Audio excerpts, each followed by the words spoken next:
போது இந்த ரஹித ராஜபக்ச, விஜயதாச ராஜபக்சனுடைய மகன் ரஹித ராஜபக்ச மற்றும் ஐக்கிய மக்கள் சக்தியைச் சேர்ந்த சரித அபயசிங்க மற்றும் அருணஸ்ரீ சதுரங்க ஆகியோர் கைது செய்யப்பட்டு சிறையில் இருந்தார்கள். ஏன் கைது செய்யப்பட்டார்கள் என்றால், ஹரக்கட்டாவை விடுவிப்பது என்ற விடயம் சார்ந்து ஹரக்கட்டாவினுடைய மனைவி மதுசியா மதுவந்தியிடமிருந்து 120 மில்லியன் ரூபாய்களை லஞ்சமாக பெற்றிருக்கின்றார்கள். அந்த லஞ்சம் விஜயதாச ராஜபக்சனுடைய வீட்டிலே தான் அந்த ஒப்பந்தங்கள் எல்லாம் இடம்பெற்றது, பணம் கைமாற்றப்பட்டது என்ற அடிப்படையில் விஜயதாச ராஜபக்சவும் அந்த விசாரணை வளையத்திற்குள்ளே கொண்டு வரப்பட்டிருந்தார். நேற்றைய தினம் இந்த விசாரணை கொழும்பு மேல் நீதிமன்றத்திலே, கொழும்பு நீதவான் நீதிமன்றத்திலே இடம்பெற்றிருக்கின்றது. இதன்போது பல உண்மைகளை இந்த லஞ்ச ஊழல் ஒழிப்பு ஆணைக்குழு இவர்களுக்கு எதிராக அறிக்கையாக சமர்ப்பித்திருக்கின்றார்கள். பலருடைய வாக்குமூலங்களை தெரிவித்திருக்கின்றார்கள். இதிலே மிக மிக முக்கியமான வாக்குமூலம் என்னவென்று பார்க்கின்ற போது, ஒரு பௌத்த பிக்குவும் இதற்குள்ளே தொடர்பட்டிருக்கின்றாராம். இந்த ஹரக்கட்டாவுடைய மனைவியிடமிருந்து வாங்கப்பட்ட பணம், ஹர்பியினுடைய வாக்குமூலம், கைது செய்யப்பட்டு சிறையிலே இருக்கின்ற ஹர்பி என்று சொல்லப்படுகின்ற பாதாள உலக குழுவைச் சேர்ந்த உறுப்பினர் ஒருவருடைய வாக்குமூலத்தின் அடிப்படையில் இந்த உண்மைகள்லாம் வெளிவந்து இந்த 3 பேரும் கைது செய்யப்பட்டார்கள். அந்த ஹர்பியினுடைய வாக்குமூலத்தின் அடிப்படையில் நடத்தப்பட்ட விசாரணைகளிலே அந்த ஹரக்கட்டாவுடைய மனைவியிடமிருந்து வாங்கப்பட்ட பணம் 120 மில்லியனிலே 20 மில்லியன் மாத்திரம் தான் திருப்பி கொடுத்திருக்கின்றார்கள், 100 மில்லியன் கொடுக்கவில்லை என்று சொல்லப்பட்டிருக்கின்றது. இந்த பணத்தை ஒரு பௌத்த துறவியிடம் கொடுத்து, மிக முக்கியமான பௌத்த பிக்குவிடம் கொடுத்தாம். அந்த பௌத்த பிக்குவினூடாக மிக முக்கியமான போலீஸ் அதிகாரிகளுக்கு அந்த பணம் கைமாற்றப்பட்டிருக்கின்றது. அது கண்டுபிடிக்கப்பட்டு விட்டது. விசாரணைகளின் பின்னர் அது உறுதிப்படுத்தப்படும் என்பதை இப்போது நீதிமன்றத்திற்கு அறிக்கையாக சமர்ப்பித்திருக்கின்றார்கள் லஞ்ச ஊழல் ஒழிப்பு ஆணைக்குழு. எனவே மிக முக்கியமான போலீஸ் அதிகாரிகள் என்றால் யார் என்று எல்லோருக்குமே தெரியும். அதில் ஒருவர் முன்னாள் போலீஸ் மா அதிபர் தேசப்பந்து தென்னக்கோனாக இருப்பதற்கான வாய்ப்புகள் இருக்கின்றது. காரணம், தேசப்பந்து தென்னக்கோனுக்கு 5 கோடி தர வேண்டும், டிரான் அலசுக்கு 5 கோடி தர வேண்டும், சிறைக்காவல் சிறைக்குள்ளே இருக்கின்ற சிஐடி அதிகாரிகளுக்கு 5 கோடி தர வேண்டும் என்ற அடிப்படையிலே தான் ஹரக்கட்டாவினுடைய மனைவி மதுசியா மதுவந்தியிடம் பேரம் பேசியிருந்தார்கள். இந்த ரஹித ராஜபக்ச மற்றும் சரித அபயசிங்க எல்லோருமே அங்கே தேடிச் சென்று, துபாய்க்கு தேடிச் சென்று அங்கே அவர்களிடம் பேரம் பேசியிருந்தார்கள். அந்த பேரத்திலே அவ்வளவு பணம் கொடுக்க முடியாது என்பதனால் 120 மில்லியன்கள் கொடுக்கப்பட்டது. அந்த 120 மில்லியன்களில் வேலை நடக்கவில்லை என்பதற்காக 20 மில்லியனை திருப்பி கொடுக்கப்பட்டிருக்கிறது. மிச்சம் 100 மில்லியன் எங்கே போனது என்று தெரியாது. அந்த 100 மில்லியன் பணத்தை தான் ரஹித ராஜபக்ச, விஜயதாச ராஜபக்சனுடைய மகன் ரஹித ராஜபக்ச, சரித அபயசிங்க, இந்த அருண எல்லோருமே சேர்ந்து பிரித்தெடுத்தது மாத்திரமல்லாமல் மிக முக்கியமான போலீஸ் அதிகாரிகளுக்கு அதனை ஒரு பௌத்த பிக்கு ஊடாக கொடுத்திருக்கின்றார்களாம். பௌத்த பிக்கு யார் என்பதும் அடையாளம் கண்டுவிட்டார்கள். ஆனால் இன்னும் அது நீதவானிடம் கையளிக்கப்பட்டிருக்கின்ற அறிக்கை ஊடகங்களுக்கு தெரிவிக்கப்படவில்லை.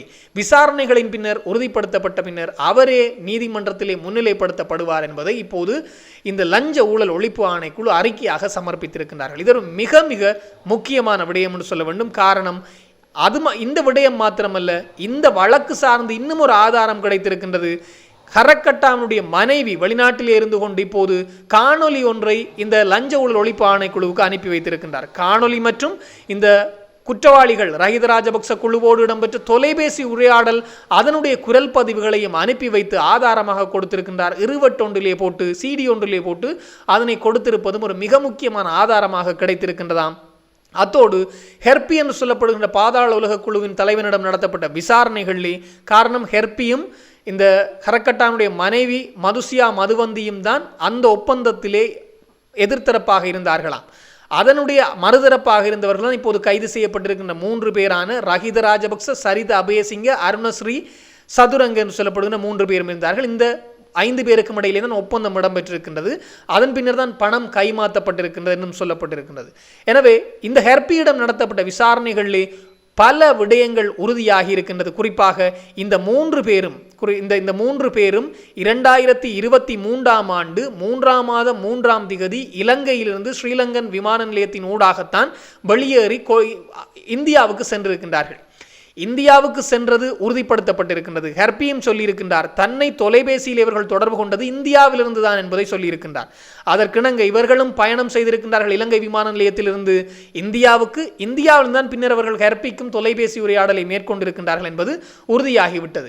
அதன் பின்னர் 2023 3ஆம் மாதம் 7ஆம் திகதி 3 பேரும் ஒரே விமானத்திலே திரும்பி வந்திருக்கின்றார்களாம் இலங்கைக்கு. எனவே ஒப்பந்தத்தை முடித்துக்கொண்டு எல்லாமே ஒன்றோடு ஒன்று பொருந்தி போயிருக்கின்றது. பல குரல் பதிவுகளும் 1300 வரையிலான தொலைபேசி உரையாடல்களும் இப்போது வெளிவந்திருக்கின்றது.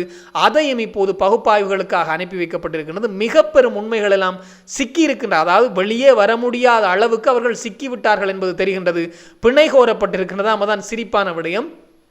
இந்த ரஹித ராஜபக்சவுக்கு அதாவது மூச்சு திணறல் ஏற்படுகின்றதாம். தூங்கிக் கொண்டிருக்கின்ற போது திடீரென மூச்சு திணறல் வந்து விடுமாம். அதனால் அவரை சிறையிலே வைத்திருக்க முடியாது. அதோடு சிறைக்குள்ளே அவருடைய உயிருக்கு ஆபத்து இருக்கின்றது. அதனால் அவரை சிறையிலே வைத்துக் கொள்ள முடியாது. அவருக்கு பிணைதாருங்கள் என்று கேட்டிருக்கின்றார்கள்.